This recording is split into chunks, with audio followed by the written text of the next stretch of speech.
Assalamualaikum warahmatullahi wabarakatuh. Salam sejahtera untuk anak-anakku semua. Kali ini saya akan membahas tentang wabah atau virus yang lagi melanda negeri kita, bahkan melanda dunia, yaitu COVID-19 atau Corona. Sebelum saya lanjutkan, anak-anakku, saya minta tolong untuk pengembangan channel ini sebagai media pembelajaran. Jangan lupa subscribe, like, dan komen, serta jangan lupa aktifkan loncengnya juga. Baik, saya lanjutkan. Definisi gejala dan cara penanganannya atau pencegahannya, yaitu pencegahan virus COVID-19 atau Corona. Baik, apa itu virus Corona? Coronavirus atau yang kita kenal dengan COVID-19 adalah penyakit baru yang dapat menyebabkan terjadinya gangguan pernafasan dan radang paru.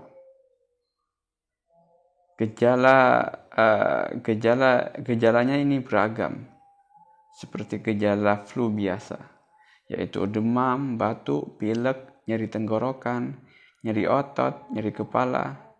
Kalau sampai komplikasi berat, itu ada pneumonia atau sepsis.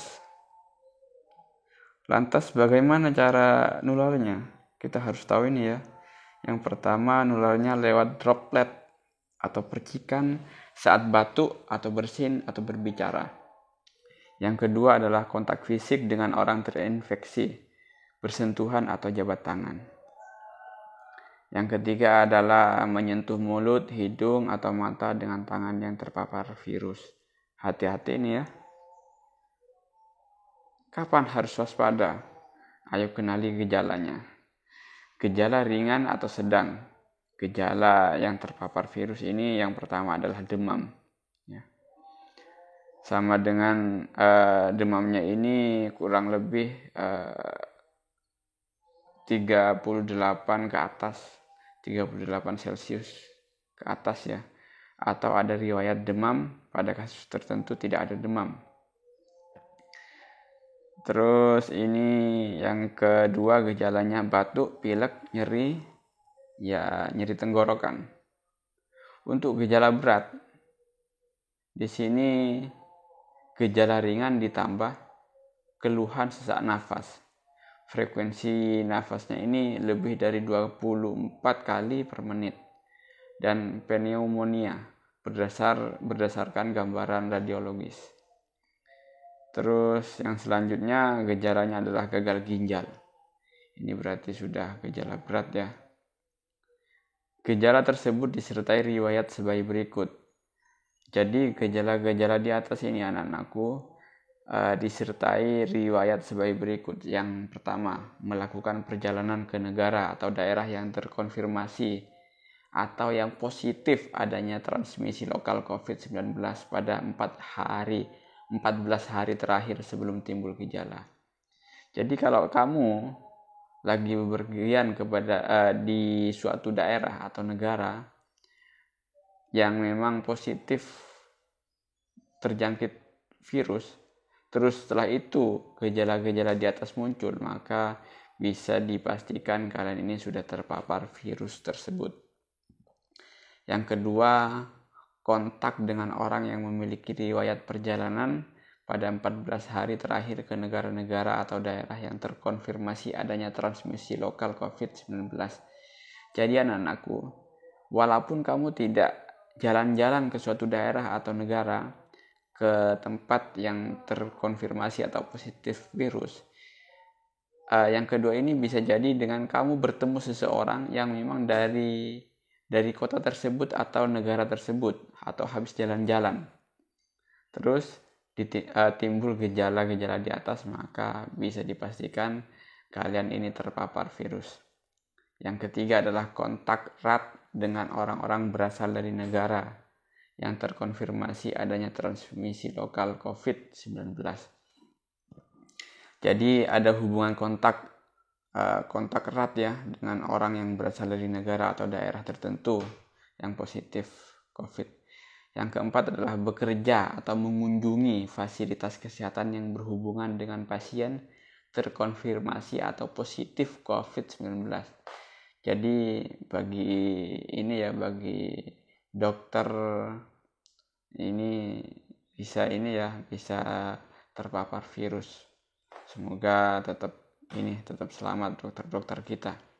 Yang kelima adalah riwayat kontak erat minimal 15 menit dengan jarak kurang dari 2 meter dengan pasien atau orang yang positif COVID-19. Lantas gimana cara pencegahannya? Yang pertama, cuci tangan dengan sabun dan air mengalir. Cuci tangan pakai sabun dengan air mengalir minimal 20 detik. Jangan menyentuh hidung, mulut, mata sebelum cuci tangan. Ini saya jelaskan juga 6 langkah cuci tangan menurut WHO. Yang pertama, ratakan dengan kedua telapak tangan seperti gambar tersebut. Yang kedua, gosok punggung dan sela-sela jari tangan kiri dengan tangan kanan dan sebaliknya juga. Yang ketiga, gosok telapak tangan dan sela-sela jari. Yang keempat, punggung jari tangan kanan digosokkan pada telapak tangan kiri dengan jari sisi dalam kedua tangan saling mengunci. Seperti gambar tersebut bisa dilihat. Yang kelima, ibu jari tangan kiri digosok berputar dalam genggaman tangan kanan dan sebaliknya juga. Seperti gambar nomor 5. Selanjutnya adalah nomor 6, gosok berputar ujung jari tangan kanan ke telapak tangan kiri dan sebaliknya juga seperti gambar nomor 6. Kapan harus cuci tangan? Yang pertama adalah ketika tiba di rumah, wajib langsung cuci tangan. Ketika di tempat kerja dan lain-lain setelah perjalanan. Pokoknya ketika dari tempat kerja, ketika di rumah atau dari perjalanan wajib langsung cuci tangan. Yang kedua, sebelum menyiapkan makanan. Bagi ibu-ibu atau anak-anakku yang perempuan yang biasa bantu ibunya di rumah menyiapkan makanan, sebelumnya tolong cuci tangan dulu, siapa tahu sebelum itu kalian terpapar virus atau menyentuh virus itu. Yang selanjutnya adalah sebelum makan.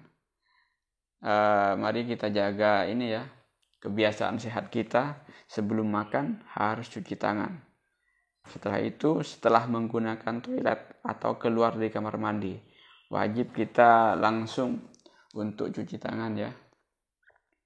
Baik, selanjutnya gunakan cairan pembersih tangan minimal 70% alkohol. Hanya bila sabun dan air mengalir tidak tersedia. Tapi tetap lebih baik itu cuci tangan dengan air dan sabun. Jika tidak ada cairan pembersih tangan. Terus yang kedua, untuk mencegahnya yaitu terapkan etika batuk ketika batuk. Ketika batuk, usahakan menggunakan masker. Atau tidak batuk pun kita mencoba untuk untuk mencegahnya kita biasakan menggunakan masker. Terus yang selanjutnya, tutup hidung dan mulut dengan lengan. Seperti gambar tersebut. Atau dapat juga memakai sapu tangan atau tisu untuk menutup saat kita batuk atau wahing atau sing. Selanjutnya, segera buang tisu yang sudah dipakai ke tempat sampah. Jangan lupa tisunya dibuang ke tempat sampah yang sudah dipakai ya. Selanjutnya adalah cuci tangan dengan sabun dan air mengalir. Ketika sudah selesai batuk atau wahing, langsung cuci tangan dengan air mengalir. Yang ketiga di sini melakukan physical distancing. Apa itu physical distancing? Pertama adalah menjaga jarak antara manusia dan menghindari titik keramaian. Ini yang kita sebut physical distancing. Kenapa harus physical distancing? COVID-19 menyebar dengan cepat. Orang dapat terinfeksi tanpa gejala apapun, namun tetap dapat menyebarkannya ke orang lain. Jika kita tidak melakukannya, upaya pencegahan dengan menghindari keramaian jumlah orang terinfeksi akan meledak dan fasilitas layanan kesehatan akan kewalahan menanganinya. Jadi, physical distancing akan mengurangi laju penularan agar pasien terinfeksi dapat ditangani hingga sembuh. Jadi, untuk mencegahnya bisa dengan cara kita mengurangi atau memutus penularan dari pasien ke orang lain. Oke, anak-anakku, demikianlah paparan tentang virus corona ya atau COVID-19. Semoga bermanfaat. Kita ketemu di pembahasan yang lain. Saya akhiri. Assalamualaikum warahmatullahi wabarakatuh.